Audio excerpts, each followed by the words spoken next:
Hello, my name is Sophie Capron and I am an abstract painter. To begin at painting, I don't really select any colours. I see what's around the studio and open up lots of different varieties of paint and start the process of layering up. So a typical painting might have about 20 to 30 layers on before I actually start working on the piece itself, and that's supposed to give me enough volume within each piece that I can pick into it, burn it and actually scratch into it without damaging the initial layer. I actually started out as a textile artist. My degree was actually in textiles, where I did installation pieces and I wove.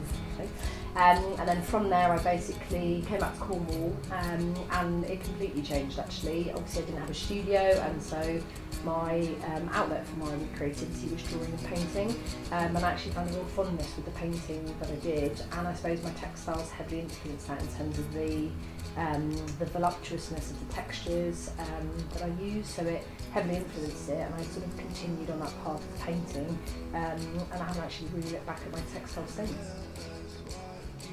In my studio I listen to music all the time. I can't actually paint if it's quiet.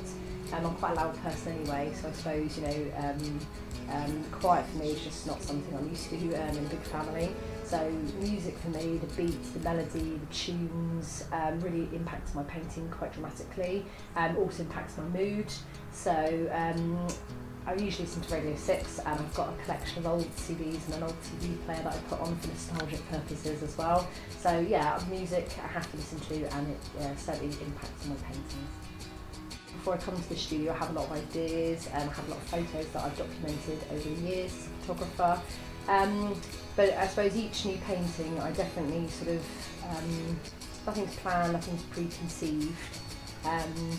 I just let it go depending on the mood. I said the layering, there's no thought processes at all. I suppose as the painting develops, there's definitely more of a conscious thought process that goes into each piece about what marks I want to make, what the composition looks like, how things are set within each work. But I see a lot of it is unintentional because I don't know what colour I'm going to get on the day because it's donated paint. So usually if I can't work out a composition, then I'll open up a colour I don't like, put it on the canvas to relax again, and then sort of enjoy the process and relaxing in terms of where the painting is going. I think we're all environmentally conscious nowadays, but all the paints I use, I realised there was a massive demand actually for people not wanting to throw their waste away, so I happily received that waste in terms of lots of half-full cans of paint. And basically it started off as someone just sort of said, do you want this? And then it sort of escalated, and actually I found like a real richness was in the work, not only because the paints gave me the effect that actually I wanted within my paintings, but it actually added to the historical context of each piece, so the journey of where the paint came from, who donated it, where it was painted, and I found that sort of that history of where it came from really fascinating actually. The reason why I love working, I suppose, in the studio at the Old Bakery is because there's so many people that sort of drop in, have a knock, have a cup of tea, they can see what you're doing, and it still feels like you're studying, I suppose.